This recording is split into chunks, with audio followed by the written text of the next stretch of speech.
क्या आपको भी लगता है कि अगर मैं कुछ गलत देख लूं तो क्या फर्क पड़ता है? किसी ने मुझे देखा थोड़ी ना है ना? लगता है ना? तो क्या पाप करने के बाद भी मिल सकता है मोक्ष?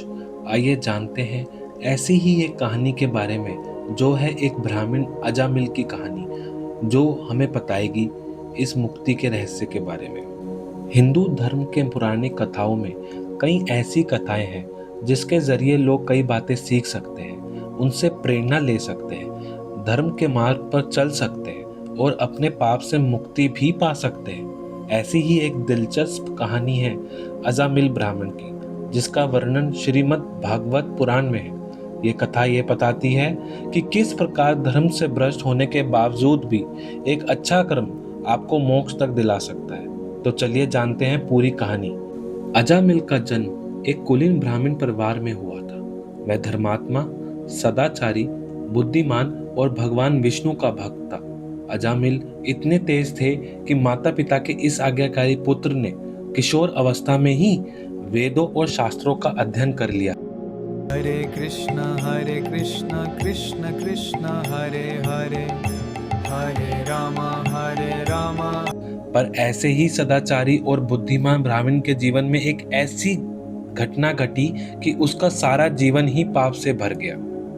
इससे पहले जाने कि उनके जीवन में ऐसा क्या हुआ था, दोस्तों, आप ऐसे प्रेरणा भरी कहानियों के लिए इस चैनल को सब्सक्राइब करें और बेल आइकन को दबाकर अपना प्यार दें। एक दिन पिता की आज्ञा के अनुसार अजामिल पूजा के लिए वन से उत्तम फल फूल लेकर लौट रहे थे।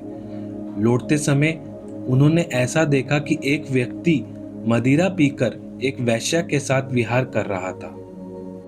अजामिल ने पाप नहीं किया और केवल आंखों से देखा और काम के वश में हो गया। अजामिल ने अपने मन को रोकने की बहुत कोशिश की, लेकिन नाकाम रहा और अब ये मन ही मन उस वेश्या का चिंतन करने लगा और अपने धर्म से विमुख हो गया।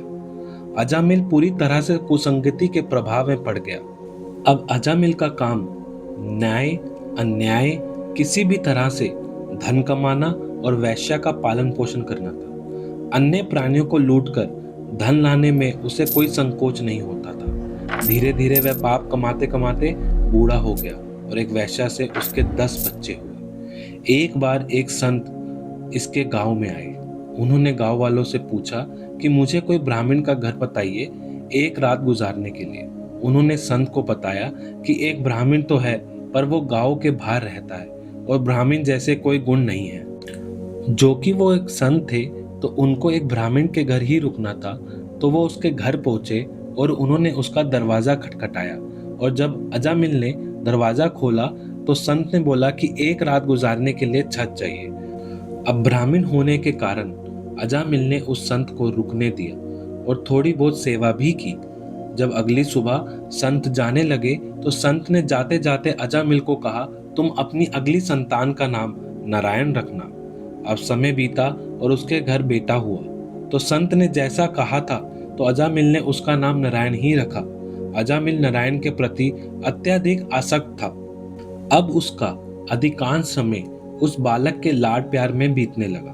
वह हमेशा ही नारायण नारायण करता रहता था और इसी तरह 88 वर्ष बीत गए।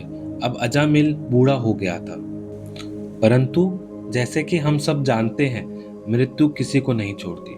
अजामिल की मृत्यु का समय भी आ गया।